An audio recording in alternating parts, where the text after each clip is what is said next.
Aloy on that show because Aura, they pick up the Julian. Like I mentioned, that's not bad. And I think they're going to be comfortable on that. I think GEEK has a lot more dive coming in, but Aura has a lot of crowd control and, more importantly, area crowd control to deny the dive coming from GEEK fam. I think we saw Taz play the mid lane Cho as well, full damage, able to delete the opposing team's Beatrix every single team fight. So that can be a strategy that they go for here. Although, against Aura, it's easier said than done because if you're used to just diving in, you know what makes it very difficult to dive in. So with the AoE knockups, AoE stuns, Numeron Blast, and the Empowered Chain from Aura Fire, I think they have a good chance in counter-engaging GEEK fam instead. We'll have to see the outcome. And ladies and gentlemen, let's witness game number 2 between GEEK fam and Aura Fire. Still with the Scassers here, and let's just jump straight away to the Land of Dawn. Can GEEK fam close the series out, or will Aura Fire force a game 3? Ladies and gentlemen, grab your popcorns. Let's see. Let's see here as we jump into the Land of Dawn. Gani Arashi.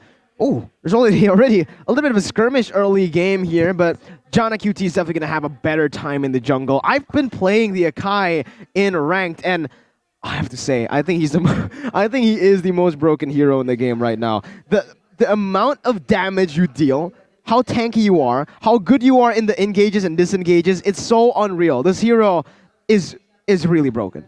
A lot of challenge from side of Aura Fire. Remember, realizing that High will be on that magic shop as well. So a lot of, I feel like, neutral objectives is going to be at a disadvantage for side of Aura Fire here. Mid-side Azura with this Matilda will try to give damage towards Go Divine as well as Facehugger, but no commitments just yet from both teams. Azura is playing that Matilda mid. We have seen that with the right items, it can do a lot of burst damage, but only if there's only one individual. So the strategy for GEEK fam will be to go for those picks instead, because in the team fights, I think Azura will end up playing a bit more of a utility role. Kadera right now is still doing pretty well at going up against Kabuki on the Beatrix, but Aura is already waiting for an opportunity to try and make something happen. Yeah, we'll see here. Oh, Go Diva stole that creeps away. And yeah, in the mid side, you can see here, High as well as Facehugger duoing in the mid side. Baloyski with this show actually provides a lot of utility. Remember that Numeron Blast also can be cancelled by that Jet Kundo with the right timing. Yeah, there's going to be a lot of things that can actually cancel out the Numeron Blast here, but like I mentioned, Jana's going to have a very, very good time in the jungle as compared to High here, but Hai's already moving around in that mid lane a lot. He's trying to get pressure for the rest of the team so that they can actually contest for the turtle, which is already being started up by Jana. Facehugger takes away that heavy spin. Yeah, Facehugger here will have that heavy spin. Baloyski jumps into the mid side, will take a lot of damage, but with that guiding him, will not be able to survive as the first blood will fall to the hands of Facehugger. Aura Fire manages to reset the Lord now. Will they force a fight once again? Oh, it's going to be very, very risky. Numeron Blast! Numeron Blast comes in, and the Lord will be stolen by the side of Aura Fire now. Jana Cutie will try to escape as Luke falls in that Lord pit. And yeah, GEEK fam just lost in all aspects. Yeah, this time, so Aura actually learned from their mistakes. The mistake that they made in the last game was that every single time they went for the contest in the neutral objectives, they only focused on the kills, only focused on the team fight. This time, they went for the team fight, but it was all just to secure an objective. So we're already seeing the progression for Aura Fire since game number 1. And it's looking pretty good here, Arashi. Earlier in the previous game, though, we did see that they were very content going for the pickoff onto Baloyski instead of the objective instead. So with Baloyski out of the picture, there's not really any real threats from the side of GEEK fam, and they are just happy to just take the objective and then afterwards engage GEEK fam in that fight with the man advantage. So it's already a lot more solid performance, but we have seen it before, and GEEK fam still has a chance on turning it back around as Blazing Duet's already used and 3 members are on top side.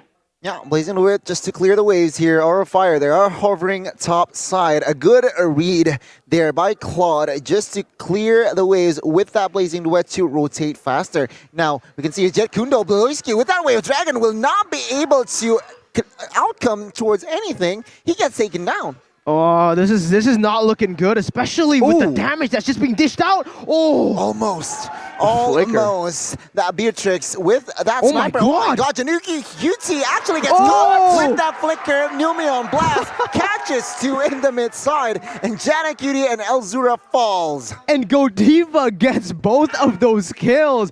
Man, even under your turret, you're not safe up against this composition from Aura. You know, when you just look at it, oh, wait a minute, fight. Weird Dragon connects onto its Kabuki, Oh but my actually goodness. that's a mistake.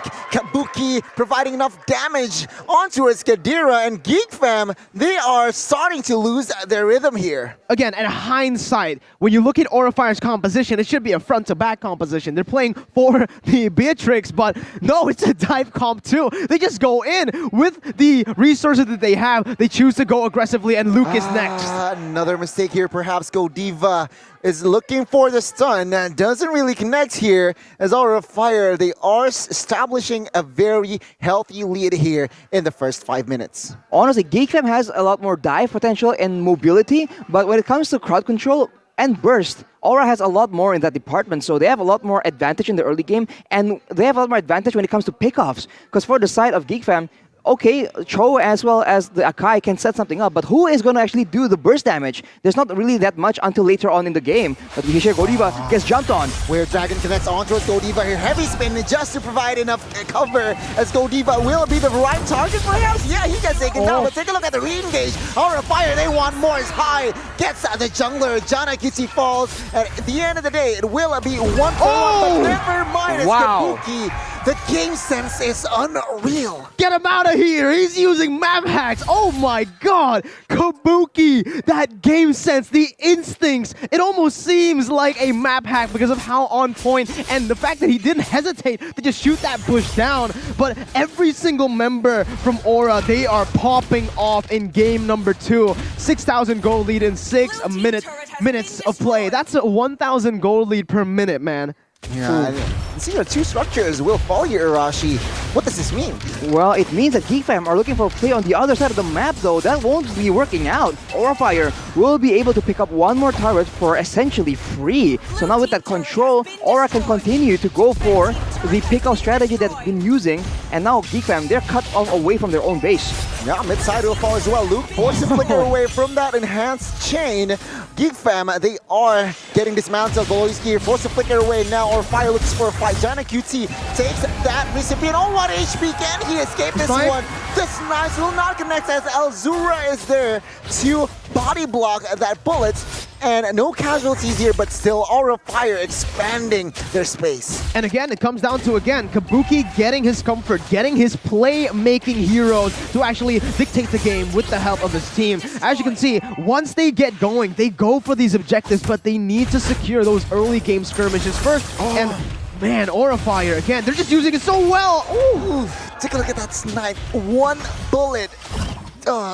Nasty damage there. Forward side of Jana QT, and now Fluffy here, being the frontliner, will try to somehow create something, but then again, of course, Aura Fire, they will not forget about the neutral objectives. Situation here, what do you think, Arashi? Alright, they just continuously just bursting down the members of Geek Fam, and you know, if it doesn't get a kill, it's fine, because then they can use a snipe to pick it up afterwards, and Fluffy here gets picked off. Numinon Blast gets cancelled as well. A lot of resources used on towards Luke. Aura Fire might look for a fight here. Jana QT is somehow isolated there in the mid side, but now Godiva taking that Jet Kundo, but Loiski, that was a misplay there. And actually, Aura Fire, they are able to somehow equalize, taking one man down. And now they want the mid side. They will definitely get it here, as Geek Fam will not be able to defend that one. A reset, we'll see here. Can Aura Fire close this game fast? I mean, it really does seem like Aura Fire want to close the game as fast as possible. The fact that they haven't slowed down at all, even though the Lord is not up, even though these neutral objectives aren't up. And again, this comes down to their gameplay, their playstyle, Rashi. They are fine with losing objectives here and there as long as they're able to force these team fights to happen against the Geek Fam. And right now, it does seem as though Aura have so much pressure on the map that Geek Fam cannot even go for any trades. They went for that top side, but Aura with the instant response as Godiva jumps in with a stun. Wait, Aura Fire, they just have a lot more crowd control and burst at this point. And the fact that they are 8.5k gold ahead really doesn't help the case of GEEK Fam at all. So GEEK Fam, at any moment, not a single person on their team can actually withstand the damage. We saw that Jenna Cutie on that Akai can be chunked to half HP with a single shot from Kabuki. He only has a Radiant Armor. He does not have enough physical defense to withstand the burst coming in because Aura has just such a diversity in their damage sources. Oh, they really need to stay very, very disciplined though for the side of Aura because GEEK Fam still have a chance to come back in this game. The Claude has completed the Golden Staff, now working onto a Wind of Nature. That's going to be the power spike for him because he can now, well, when he gets that Wind of Nature, he can actually go and dive into that backline without really thinking about too much from that Beatrix damage with the Wind of Nature. So it's all going to come down to that. If they are actually able to pull off that kind of fight, enabling Chadera on the Claude, they might still be able to come back, but again, Kabuki got the snipe onto Chadera. Chadera might have to back off now. No, he just pops into regeneration, but look at the conceal play. Okay, Luke here trying to find a play, and take a look at this as Hai actually gets caught, and Lord, it will fall into the hands of Jana QT. And now as you can see, Bloisky actually the first and only member to fall here, but Aura Fire, they want blood here as Kadira runs with that BMI. And still, Aura Fire, they lost the Lord. Wow. Beautiful play by GEEK Fam. Again, Aura Fire needs to stay disciplined. They can't really give the space over to GEEK Fam to make those kind of plays. And Arashi, we're seeing it here. Aura Fire, when they are ahead, they go straight for the Lord. They go straight for the objectives, not really caring about that wave manipulation. The wave was too open for GEEK Fam, and GEEK Fam knew it. They took the chance, and they stole the Lord away. The macro play from Aura Fire can definitely be a bit more effective, especially with, as you say, wave management, putting a lot of pressure onto GEEK Fam without exactly using heroes, right? So right now, Aura Fire, they still have the advantage, but GEEK Fam is looking for plays. Oh, we have Dragon Glass onto Kabuki. This is it. The AoE in that Blazing Duet will not be able to escape. Wait, take a look at Luke in the backside. He will retreat, and Jana QT will force to use that heavy spin to escape. And that engage by Beloyski is just shown that, yeah, the power from side of Aura Fire is just too much. Again, it comes down to Kabuki. He was able to pop that Wind of Nature so fast, that reaction time, and man, get this man out of the game. Kabuki is just styling on GEEK Fam right now. Arashi, how fast do you need to be to pop the Wind of Nature while you're getting GQ'd, while you're getting CC'd? I think he must have had an inkling of what's going to happen. Right now, GEEK Fam go for a play again. High over the target. Engage, and two members from side of Aura shut it down. And now if Dragon connects onto a Space Hugger, this is not a good sign for the side of Aura Fire. And now Beloyski will connect that Jet Kundo. Face Hugger falls. 3 members now down by the side of Aura Fire. On the other side, Godiva here is being chased by 2 members. He will not be able to escape as Kadira with that DHS is just able to chunk this man's down. And of course, with the help of Elzura, Godiva will fall. Oh my god! Oh, Godiva with the delay. Actually, Kadira gets one, but Elzura gets down as well. Fluffy trying to make a play here. Blazing Duets will not be able, will have enough damage to take this guy down. Killing spree for Luke. Again, Aura Fire, they had the lead, they had the game, but what do? They keep going for fights. Arashi, we were mentioning how crazy that Wind of Nature was, but he used it. He used it in the fight prior to this, yet they still tried to force something. GEEK Fam, very well played by them because they know Kabuki used the Wind of Nature earlier. They punish him completely, jumping in and capitalizing on Aura Fire, who weren't disciplined there. They kept going for fights and they kept just being, they kept on pushing on the pace. GEEK Fam, man, they just understood that, okay, the outplay tools that Aura Fire has, the Wind of Nature, the ultimates, the positioning, the control, wasn't there. And so we already mentioned that GEEK Fam has a very strong, fast dive composition, and they do just that. Without any crowd control available to stop Kadera from the Blazing Duet, he just instantly takes out High as well as Kabuki. This is the weakness from Aura Fire. They are, for the most part, very, very squishy. Very squishy, and now Aura Fire. They're looking for a play here. Fluffy. Enhanced Chains connects on towards Jana. He will retreat, and with this Lord here that is now enhanced, can they capitalize on it? Top side needs to be cleared, especially from side of Aura Fire. And yeah, Aura Fire. Beloyski with the conceal will not be able to connect on towards anyone just yet.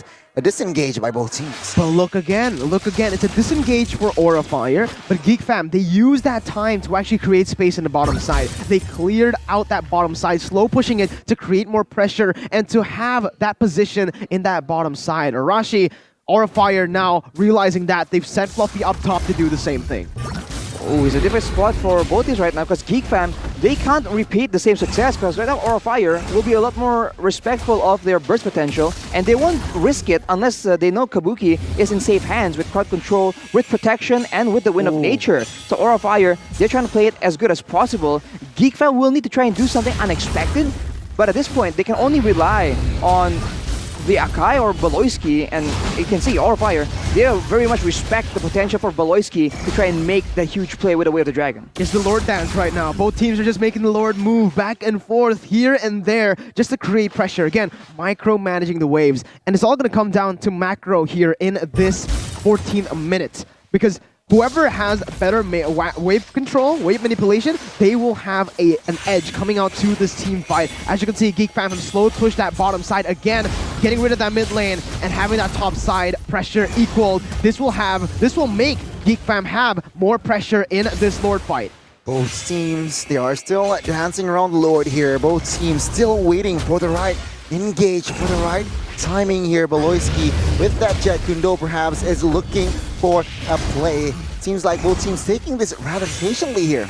Exactly. Kabuki's Facehugger with the connection there. Jana QT is the target. High jumps in immediately, but Jana QT with that habit spin will come in as well. Noonan Blast Facehugger wants to flicker away, but now on the backside, actually look, gets taken down, and Kabuki will force the members of Geek Fam to back away with a major bounce, and Baloyski gets deleted. And now it seems like 3 members runs out of Geek Fam is down as Aura Fire looks for a disengage. Oh my goodness, Kabuki again with the plays, but look, Aura, they're looking for it. Jana opens up the map. Just opens up the map here. No commitments for a fight just yet. Both teams here. Aura Fire with the edge. They will commit to this Lord. Can Jana QT take the Lord here? Steal it away. Heavy spin connects. Jana QT taking a lot of damage. Oh no. Blast will not connect. But what? The Lord! The Lord is resetted, ladies and gentlemen. Geek Fam is able to delay the Lord push. Oh no, Aura made the wrong call. They went to just take Jana QT down to enable the fact that they won't have a contest, but Jana was able to get away. Godiva did not use his flicker with his Numnon Blast, and now the Geek Fam members have gotten back up. Aura Fire, they have, their gold lead has been slimmed down to just a 1.6k, and Geek Fam might be able to actually force a fight this time around. Chadera has the purple, has the orange. That's a double buff Claude. That's double buff Claude that can be a very fearsome with the sprint coming up soon, but he gets chunked down by Kabuki. When the dance goes longer and longer like this, Kabuki has more opportunities to try and chunk the members down because again, we talk about the range advantage, and still at this moment, anyone can't really just tank damage from Kabuki without really feeling it. You know, every single time he lands, Geek Fam will have a lot more pressure on their hands. So this is very close. It will come down to who gets the bigger play happening. Baloyski can seal play here, looking for the CSC. Guiding Wind, actually, Circling Eagle connects on towards the Godiva, will not be committed by the side of Geek Fam here. Aura Fire finally recollects, and now Fluffy looks for a flank. Is this a mistake here as 4 members in that area? But the Lord will be secured by the side of Kabuki as Facehugger with that heavy spin connects on towards one. Godiva gets taken down as well. Immortal Pouch. Godiva will not be able to survive. I might be wrong. He gets taken down as High looks for an escape. Aura Fire there in shambles right now as all Immortals popped left and right. High. Fluffy gets taken down. And now Geek Fam, they will look for the end. Geek Fam in this series might close out the game. They lose the Lord, but they win the team fight. A storyline that we have seen so many times in Season 10, and they will have to defend. They're not going to be able to end just yet with the Enhanced Lord coming down in the mid lane. But Arashi, talk to me. What happened? I don't even know, man. It just happened so fast. Aura were just unable to actually withstand the damage coming from Geek Fam. We saw that Kadera only got like half the duration of the Blazing Duet onto the priority members of Aura Fire, but that was already way more than enough. And they just get overrun by the mobility, by the shielding of the side of Geek Fam. So that is exactly what they were trying to go for. because again, as you mentioned, they were focusing on making sure they get the Lord. Maybe they should have retreated after getting that Lord and then went for a more advantageous fight. So right now, they just lost the Empowered Lord, and it's back to square one for both these teams. But again, if we're talking about that late game, Chadera has the game in his hands with the Claude. If he's able to look for those crazy engages with his Blazing Duet and getting those Prio members down with his damage output, then it will mean the game for GEEK Fam. Aura Fire's gold lead has shrunken all the way to 0. Now it's actually GEEK Fam who've picked the pace up. 19 minutes in, it's time to take a look at the items again. Arashi, just look at the Claude. Full items as well as the Athena shield, just in case Facehugger tries to do something about it, or maybe Hai tries to burst him down with his magical damage. But for the side of Aura Fire, as you can see, the only real tank member is Lolita and the Paquito, who is like semi-fighter with the Hunter Strike as well. So Chadera on the Cloud can do a lot of damage. They need to start saving some kind of utility, some kind of crowd control to make sure that the Blazing Duet does not land on multiple people, because that is the win condition for GEEK Fam. A lot of winning conditions here for GEEK Fam and Aura Fire. 30 seconds, 35 seconds to the next Lord. Can Aura Fire now close this, well, this Lord, right? Because last time around, sure, they got the Lord, but actually 3 members were taken down. That wasn't a good trade. GEEK Fam manages to hold on, even though the space that they are lacking, but momentum-wise, actually, GEEK Fam, they are ahead. Take a look at the damage dealt by Axe here. Kadera leading the pack, followed by 4 members of Aura Fire. Can they pull it off? Oh, Zura taking a lot of damage there. Not a good sign, but Lord, Evolved Lord, is up now, ladies and gentlemen. I do want to touch on this though, because when we take a look at the damage dealt by Axe, it's actually Chadera leading the pack. But remember, Kabuki actually can deal more damage if he's in range with the Wesker, right? And that's exactly what enabled them to secure the Lord. It wasn't Hai, it wasn't Jana QT, but a concealed play up top. Concealed play here. Jana QT will pop that heavy spin for that disengage effect. On the other side though, Luke here might be caught, but a very good game sense once again. Yeah, we'll see. Back again to the point. Kabuki with the Wesker. It wasn't Hai, it wasn't Jana who took the Lord. It was Kabuki on the Wesker with his ultimate. So with his ultimate, he's actually able to dish out more damage than a Retribution, and now they've gotten full control. Oh, the Lord actually and now Molian Blast will connect onto his one. The disengage Kadera Blazing Duet to the backside will cause panic here as Gold Diva and friends will actually look for an engage. Beloyski might be caught, popped Immortal there, and now we can see here Beloyski will not be able to survive. He gets taken down. Kabuki on the other side, bought that Win of Nature for escape, and he gets taken down as well. 2 for 1 now as the Lord still falls in the hands of Aura Fire. Oh man, Aura, I don't think they needed to go even deeper now. Without Kabuki, will they be able to secure the game? It's an Evolved Lord marching down to the mid lane, but they have a lot of frontliners for GEEK Fam, and Chadera still alive. 4 members looks for the miracle play here. Jana QT will take a lot of damage. He will pop that Immortal. No, Luke actually gets taken down here. And now this looks for the end. Aura Fire might equalize in this game. A lot of minions here. Kadira gets taken down. Jana QT now might be next, but the base is too exposed, and Aura Fire forced a game 3. The equalizer in match 1 of week 4. Again, we're going all the way for a best of 3. Aura Fire coming back in this